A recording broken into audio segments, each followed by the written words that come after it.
কিন্তু শুধু তাই নয়, আমি যে শুধু মুখমণ্ডলে মুখচাঁদ দেখলাম তা নয়,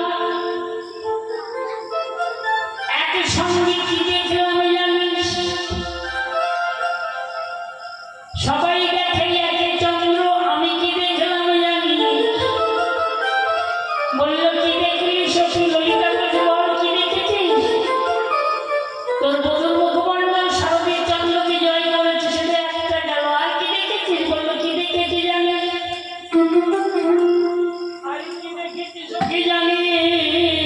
সখী জানে আমি দেখে এলাম, দেখো 24 চন্দ্রে উদয় হয়েছে। 24 চন্দ্রে উদয় হয়েছে, 24 চাঁদে উদয় হয়েছে। আলো করে 24 চন্দ্রে উদয় হয়েছে। ওই কলমের মালা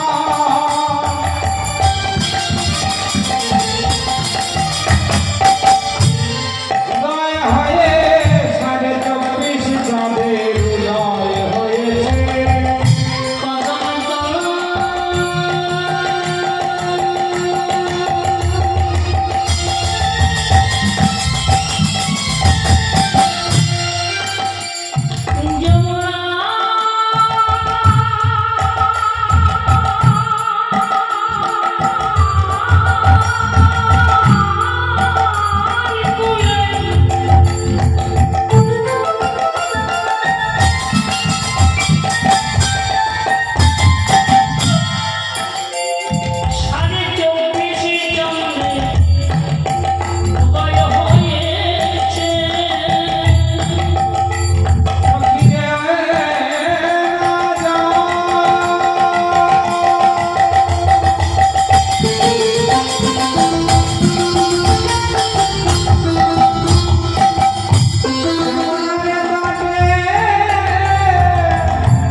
আমরা ছোটবেলা থেকে ধারাবাহিক বইতে কি পড়েছিলাম না? একে চন্দ্র, তাহলে চাঁদ কটি? একটি তো। আমরা পড়েছি একে চন্দ্র, তখন কিন্তু এই হিসাব করে পড়িনি, পড়তে হয়, মুখস্থ করতে হয়, পড়েছি, তাই কি না? তখন মাথায় আসেনি একে চন্দ্র মানে পৃথিবীতে একটাই চাঁদ, কি তাই তো? দুইয়ে পক্ষ, পক্ষ কটি? দুটি। এখন বুঝতে পারি, তখন বুঝিনি কি শুক্লপক্ষ আর কৃষ্ণপক্ষ। আর কি বলা আছে না? 3 নেত্র। তাহলে নয়ন কটি? কটি নয়ন? 3টি, তাই না? 3টি যদি নয়ন হয় তাহলে দুটো করে কেন? 3টে নয়ন আমাদের দুটো করে কেন বলো? দুর্গা মায়ের কটি নয়ন? 3টি নয়ন। কালী মাতার 3টি নয়ন, বাবা মহাদেবের 3টি নয়ন, কিন্তু আমাদের দুটি কেন? আমাদের দুটির কারণ হচ্ছে আমাদেরও 3টি নয়ন। একটা হচ্ছে জ্ঞান নয়ন, তারা সাধন বলে সেটাকে প্রস্ফুটিত করেছে, আমরা করতে পারিনি, তাই না? তাই 3 নেত্র লেখা আছে। আর 4 কি লেখা আছে? বেদ। আচ্ছা না, সত্যি করে বলো তো, যখন ছোটবেলায় পড়েছিলে তোমরা, একবারও এই কথাগুলো ভেবে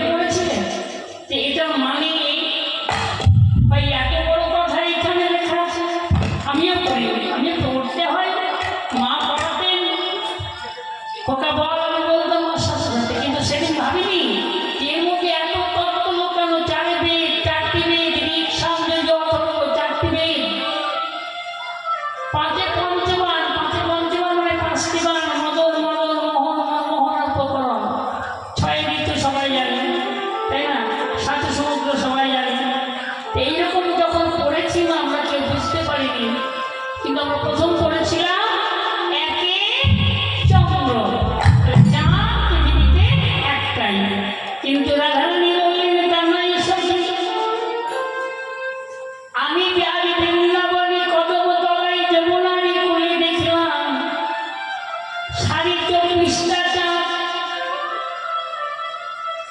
তাহলে কি রাধারানী মিথ্যে বললো? 24.5টা চাঁদ আছে নাকি দেখেছেন আপনারা? 24.5টা চাঁদ হয়, 24.5টা চাঁদ হয়। বললো কার অঙ্গে কৃষ্ণ অঙ্গে উদয়, বললো 24.5 চন্দ্র হয় মন্ত্র স্বরূপ। ও সারা এই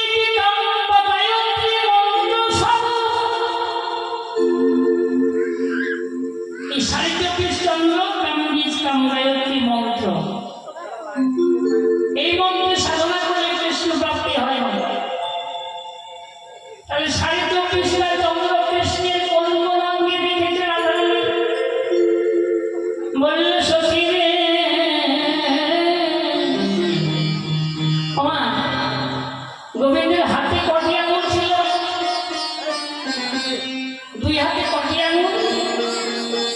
10টি আঙুল। নখ কটি? 10টি। তাহলে গোবিন্দের এই 10 নখ 10 চন্দ্র, চরণের 10 নখ 10 চন্দ্র, তাহলে 10 10 20। আর কি বললেন? 2টি নয়ন চাঁদ, 2টি নয়ন গোবিন্দের চাঁদের সমপরিমাণ নয়ন চাঁদ, 2টি নয়ন চাঁদ। আর 2টি চাঁদে কোথায়? আর 2টি চাঁদ হচ্ছে অধর সুধা।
সখী রে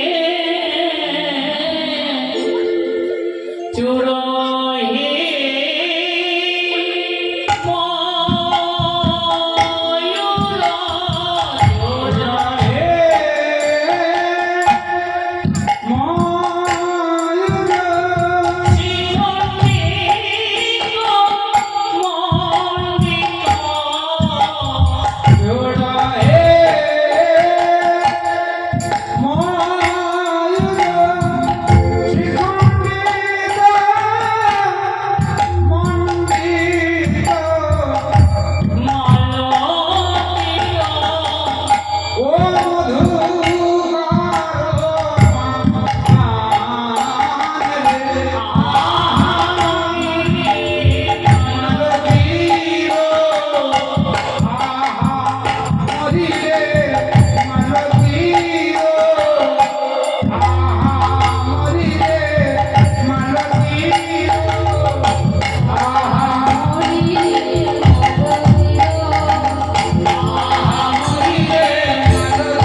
আমার তাই মনে হয়। বাবা এই যে ময়ূরটা নৃত্য করছে, বলল সখী কোন সাধনা গোবিন্দের মাথা পেল। কোন সাধনা গোবিন্দের মাথা পেল। বলে বলে ময়ূর কি সাধনা করেছিল, কোন সাধনায় মাথা মাথা পেল। মাথা পেল কোন সাধনা গোবিন্দের মাথায় পেল। হরে কৃষ্ণ জয় জয় রাধে শ্যাম মাগো। এই যে গোবিন্দের মস্তকে দেখবে, তার চিত্রপট দেখো, তার বিগ্রহ দেখো, যেখানেই দেখবে যে গোবিন্দের ওই চূড়ার উপরে দেখবে একটা ময়ূরের পাখা লাগানো আছে, আছে কিনা? আপনারা কৃষ্ণের মূর্তি দেখেছেন তো? তাহলে কৃষ্ণের মাথার পরে ওই চূড়া আছে, চূড়ার পরে ময়ূর পাখা আছে তো? রাধানী বলছে ওই ময়ূর পাখাটা যেন সাক্ষাৎ ময়ূর রূপ ধারণ করে গোবিন্দের মস্তকের পরে নৃত্য করছে। তো বলুন কি করে সম্ভব? সাধনাটা কি করেছে? একটা বিষয়ে দুটি কারণ। একটা ময়ূরের কথা হচ্ছে আমার শ্রীমতী রাধারানী স্বয়ং নিজে, যে কথাটি আপনারা সকলে জানেন। এর দুটি কারণ ছিল। একটি কারণ বিরজার কুঞ্জের কথা আপনারা সকলে জানেন। গোবিন্দ সর্প হয়েছিল, রাধারানীকে ঢুকতে দিল না, বিরজাকে বলল বিরজা তুমি নদী হও, আমি সর্প হয়ে তোমার পক্ষে খেলা করি। শ্রীরাম গাড়ি ছিল তো বলো, গাড়ি হয়ে গেল, রাধারানীকে ঢুকতে দিল না। রাধারানী জোরপূর্বক গা ভেদ করতে গেলে তখন বলছে বাধারি নদী। শ্রীরাম বললে তোর মতো দত্তের মতো আচরণ করি আমার সঙ্গে, এই দেখে অভিশাপ দিলাম, আগত জন্মে তুই দত্ত হয়ে জন্মগ্রহণ করবি, তোর নাম শঙ্কর চূড় দত্ত, যে শাখা মায়েরা পড়ে। রাধারানীকে অভিশাপ শ্রীরাম দিল, দেখো রাধে বিনা দোষে তুমি আমার অভিশাপ দিয়ে, তাই আমিও তোমায় অভিশাপ দিলাম, তুমিও 100 বছর কৃষ্ণ হারা হয়ে আর কৃষ্ণ গোবিন্দ বলে কাঁদবে। তাই কৃষ্ণ ঠাকুর বৃন্দাবনের মথুরা, মথুরা থেকে দ্বারকায় চলে গেছিল, 100 বছর কৃষ্ণ হারা হয়ে রাধারানীও কেঁদেছিলেন। তাই যখন বিরজার কুঞ্জে প্রবেশ করতে দিল না, বিরজাকে রাধারানী গোবিন্দ বললেন বিরজা তুমি নদী হয়ে বয়ে চলো, আর আমি সর্প হয়ে তোমার মঞ্চে সাঁতার দিই। তাই রাধারানী বললে বধূ তুমি সর্প হয়েছ, আমি তা ভেটি হব, আমি হব ময়ূর। তাই রাধারানী ময়ূর রূপ ধারণ করলেন। গোবিন্দ যখন বিরজার পক্ষে সাঁতার দিলেন, রাধারানী আমার কুলে দাঁড়াইয়ে দাঁড়াইয়ে ভাবে। গোবিন্দ যখন দাঁড়াই উঠে এলো, বিরজাকে বলছি ও বিরজা তোমার মনস্কামনা পূর্ণ করা হলো। ওই দেখো কুলে দাঁড়াইয়ে আমার রাধারানী। তাই বলি শোনো বিরজা, আগত জন্মে আমি বৃন্দাবনী গোপাল কৃষ্ণ হব, তুমি যমুনা হয়ে বইবে বৃন্দাবনে, আমি তোমার কুলে লীলা করব। তাই বলি রাধারানীর কাছে যখন গেল, রাধারানী বলছে বধূ তুমি যে সর্প হয়ে জগৎবাসী সকলে জানবে, কি আমি যে ময়ূর হলাম এ তো জগতে কেউ জানবে না। বললো জানবে রাখবে, আমি তোমার এই অঙ্গের পালক লই, আমার চূড়ার পরে ধারণে করব, জগৎবাসী তোমার আমাকে দর্শনে করবার পূর্বে আগে তোমাকে দর্শনে করবে। তাই ওরাই চূড়ার পরে তোমাকে ধারণে করলাম। তাই সেটা হলো এক রাধারানীর অঙ্গ শোভা। আরেকটি কারণটা কি? কৃষ্ণ অঙ্গে মিশায়ে থাকে, অঙ্গ মিশায়ে থাকে আমার শ্রীমতী রাধারানী। তাই চাঁদ সূর্যের মনে মনে বাসনা হলো আমরাও গোবিন্দ অঙ্গে অঙ্গ মিশিয়ে থাকতে চাই।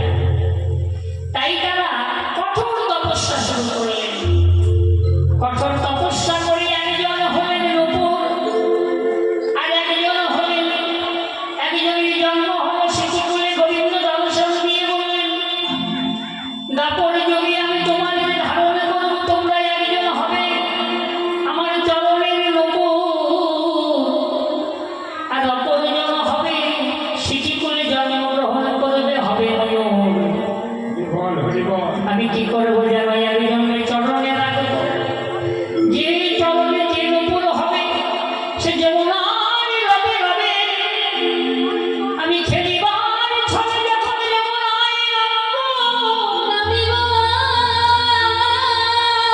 সেই সময় উপরে তুমি রোল ঝোল করে আপনি আপনি আমার চরণে আসবে চরণে আসিবি আজ ময়ূর হয়ে শিশি করে বৃন্দাবনের কাম্যবনে জন্মগ্রহণ করবে জন্মগ্রহণ করিবে তোমার পালক লইয়ে আমি বৃন্দাবন লীলায় আমার শিরে ধারণ করব আমার চূড়ায় ধারণ করব তাই শোনো শোনো আমি দুজনকে বর দিলাম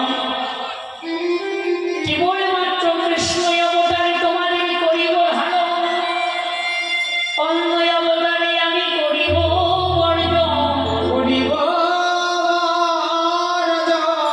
তাই দেখো কবি রাধারানী বলছে সখীদারি গোবিন্দের চূড়া পড়ে যেন ময়ূর নাচে ময়ূর নাচে চিরই ময়ূর শিখণ্ডিত মণ্ডিত মালতী মধু কর্মা মালতী মধুকরমা দেখলাম কি জানিস জানি আমার মধুরি গলারে মালা গলায় মালা সখী রে ওমা আমরা যে মালা গলায় দিয়েছি বাবা এই যে আমার গলায় যে কণ্ঠে যে মালা হার দেওয়া হয়েছে মালা দেওয়া হয়েছে আমি যদি মালাটাকে দোলা দিই তাহলে তুলবে তাই কি না কিন্তু সখী আমি লক্ষ্য করে দেখলাম আমার মধুর গলির মালা মালায় আপনি দোলে আপনি দোলে তাকে দোলাইতে হয় না দোহাই ও ললিতা মালা আপনি দোলে আরে দুলারিতে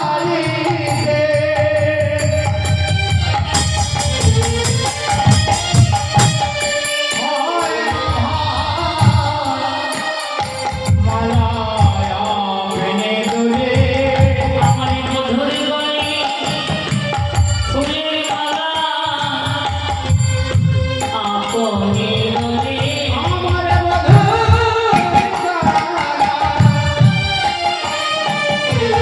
গলায় ফুলের মালা মালায় আপনি দুলে মধুকর মালতীয় মা শশীর মল্ল মালতী গোমা হরে কৃষ্ণ দেখলাম বলবো আমার মালতী ফুলের মালা পড়েছে যে মালা তাকে দোলা দিতে হচ্ছে না মালা আপনি আপনি দোল খাচ্ছে কিন্তু সেটা তো গেল বড় কথা আরেকটি জিনিস কি লক্ষ্য করলাম জানেন গোবিন্দের গলে বললো কি না আমার গোবিন্দের গলার মালাটা যেমন বেল ফুল দিয়ে গাঁথা ঠিক যেন মনে হলো কোনো সুতো দিয়ে গাঁথা নয় প্রেমী সখীর মালা তা তো না হয় হলো বলছে মধুকর মালতীর মালা মালতী ফুল দিয়ে গাঁথা মালা কিন্তু একসঙ্গে মধুকর মানে ভ্রমর আমার যারা মধু আহরণ করে ভ্রমর মৌমাছি তাই না আমি দেখলাম কি সখী জানি মালার সঙ্গে এমনভাবে ভ্রমররা গেঁথে আছে মধুকর মধুকরী গেঁথে আছে দেখে মনে হলো যেন মধুকরের মালা পড়েছে রে। হরি হরি বল। মধুকরের মালা পড়েছে রে আমারি আমারি আমার প্রাণী গোবিন্দ মধুকরের মালা পড়েছে রে। বলি আমার প্রাণে গোবিন্দ বলি মধুকরের মালা পড়েছে রে ফুলের মালা মনে হচ্ছে না মধুকরের মালা মালতীর মধুকর মালা দেখে মনে হলো মালতী ফুল আর মধুকরের মালা একসঙ্গে গেঁথেছে গেঁথে আমার গোবিন্দ বলে দিয়েছে হরে কৃষ্ণ মধু ভ্রমর ভ্রমরী তারাই আগে গোবিন্দ গলে গোবিন্দ সঙ্গ লাভ করে গোবিন্দ সেবা করে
হরে কৃষ্ণ কি বললেন বাবা টলময় অলকা তিলকই ঝলকই হরে কৃষ্ণ আমার টলময় অলকা অলকা শব্দের মানে কি বলছে অলকা টলময় টলময় টলময় আমার মধুরী অলকা তুই টলময় টলময় আমার মধুর অলকা তুলি তরমা করে অলকা মানে কি মা অলকা মানে হলো এই যে মায়েরা যে চুল বাঁধে এই জন্য সব মায়েরা খোপা করে চুল বাঁধে না মা যখন চুল বাঁধা হয় কিছু ছোট ছোট চুল সামনের দিকে আসে না মা মাথার চুল কেশ আসে না মাথার সামনের দিকে ছোট ছোট কিছু কেশ সামনের দিকে থেকে বেরিয়ে থাকে এগুলো ধরলেও ধরা পড়ে না তাই না তাই গোবিন্দের মা অর্থাৎ গোপালের মা গোপালকে সুন্দর করে চুলটাকে বেঁধে দিয়েছে হ্যাঁ তো কিছু ছোট ছোট চুলে কপালের সঙ্গে দিয়ে দিয়ে আস্তে আস্তে করে চলছে যখন ঝুলছে এইগুলো কি হচ্ছে পবনদেব সুযোগ বুঝে মৃদু মৃদু হাওয়া দিচ্ছে যখন মৃদু মৃদু হাওয়া দিচ্ছে ওই গোবিন্দের কেশরাশি ছোট ছোট যে সামনে অলকা ওইগুলোকে বলছে অলকা ছোট ছোট যে চুলগুলো বাঁধার পরে কি যেগুলো সামনে কপালে ঝুলছে এগুলোকে বলছে অলকা ওগুলি কি হচ্ছে না ধীরে ধীরে ধীরে ধীরে মৃদু মন্দ মন্দ নড়ছে টলময় অলকা তিলক ঝলকই টলময় টলময় করছে আর কি করছে তিলক বলে তিলক ঝলময় ঝলময় ঝলময় করে মধুরে তিলক ঝলময় ঝলময় ঝলময় করে আমার মধুর তিলক করে ঝলময় ঝলময় ঝলময়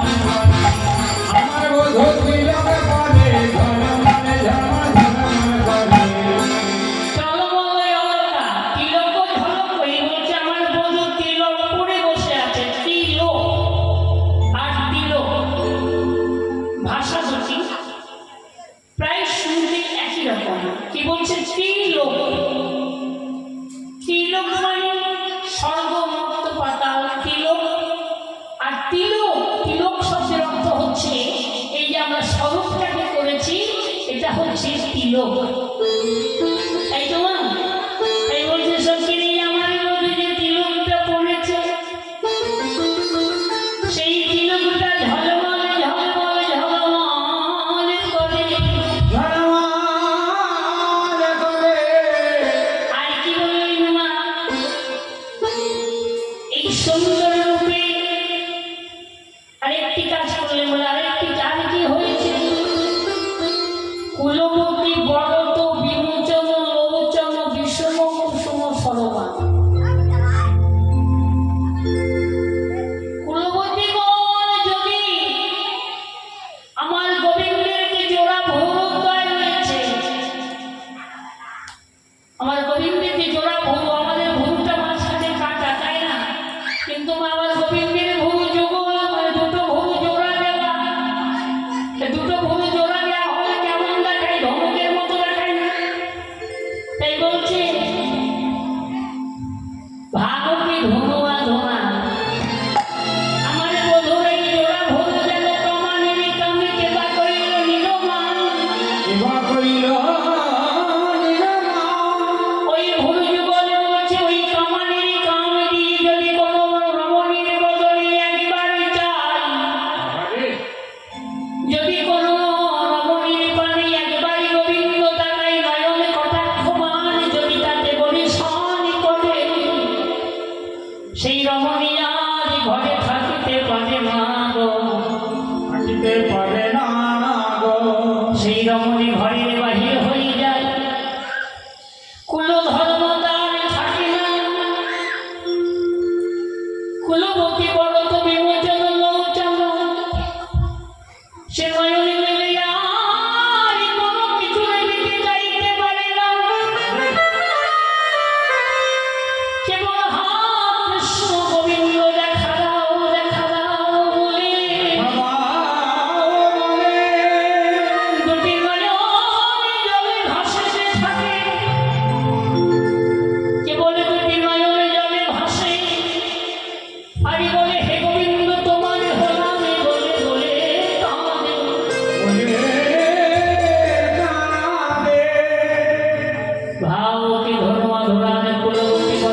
যেখানেই দেখবে দেখো হরে কৃষ্ণ। কি দেখলাম? রহয়তী ভঙ্গ বলতে তিনটি অঙ্গ কৃষ্ণের বাঁকা। রহয়তী ভঙ্গ তিন অঙ্গ বাঁকা। কি কি বাঁকা? প্রথমে চরণ বাঁকা, তারপরে কোমরটা বাঁকা, তারপরে বাঁকা। বুঝতে পেরেছো? অর্থাৎ ঘাড় বাঁকা, কাঁধ বাঁকা। কেন? বৈষ্ণবী কবি আমার মনের ভক্তবৎসল ভগবান শ্রী গোবিন্দ আমার। শ্রী গোবিন্দ ভক্তির মনস্কামনা পূর্ণ করতে নানা রূপ ধরে।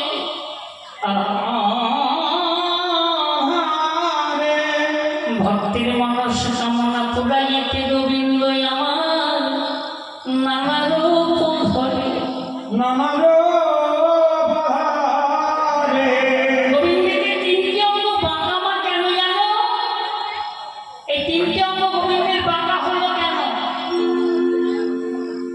বললো কেন বাঁকা হলো জানো?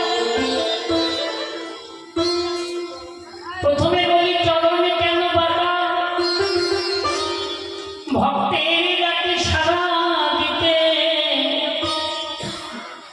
আমাদের মতো ভক্তের ডাকে সাড়া দিতে গোবিন্দ বাঁকা হয়ে গেছে, সোজা গোবিন্দ বাঁকা হয়ে গেছে। মা কেমন কথা? পাতালে কারাবাস করে বাসুকিনাথ বলিরাজ এহেন ভক্ত পাতালে আছে। মা তাই পাতালে বাসী ভক্ত বলিরাজে হে গোবিন্দ আমাদের দেখা।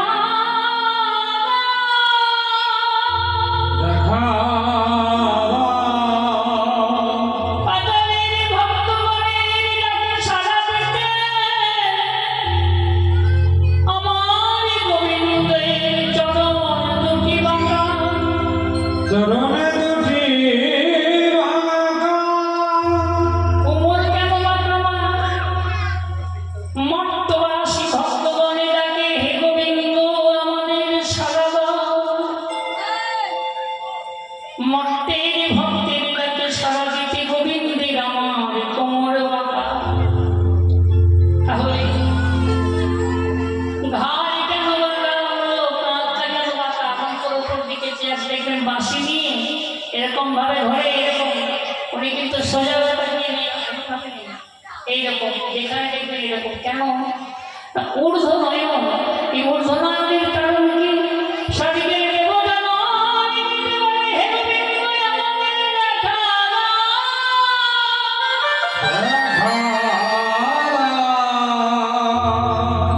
দেবতা বলে ডাকে সাড়া দিতে আমার গোবিন্দের গান হলো বাঁকা। ভুবন বন মোহন মধুর মুরলী করুগান। আমি এতদিন জানিতাম আমার মধুসূদ রূপের মানুষ, কিন্তু সখীর কামই কামন এখনই জানিলাম। কি জানি আমার বধূ, আমার মধুসূদ রূপের মানুষ নয় রে। দেখলাম কি জানিস? বলল বধূ গান জানে রে। বধূ গান জানে রে।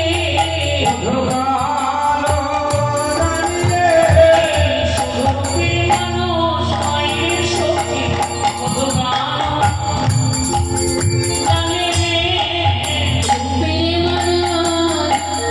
নয় রে সখী,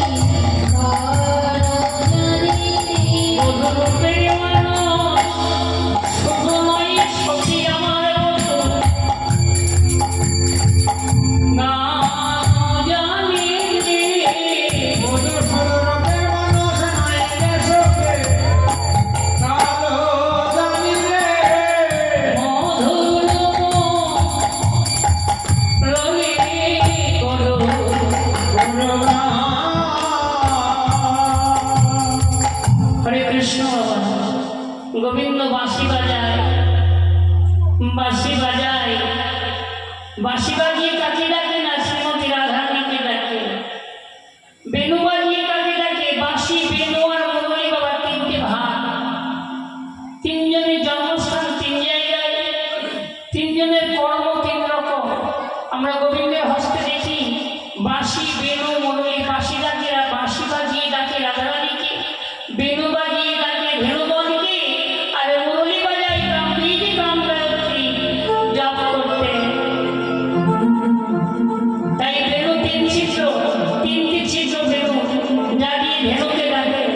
বাঁশির 6টা ছিদ্র যা দিয়ে রাধারানী এবং গোপীগণকে ডাকে। আর মুরলী 9 ছিদ্র, এই মানব দেহটা 9টি ছিদ্র। মুরলীর খানা দিয়ে গোবিন্দ আমার কামবীজ কাম গায়ত্রী অর্থাৎ ভজন সাধন করে। তাই কি বললেন? মধুর মুরলী করুণা রহয়াতি ভঙ্গ ভবন বানবা।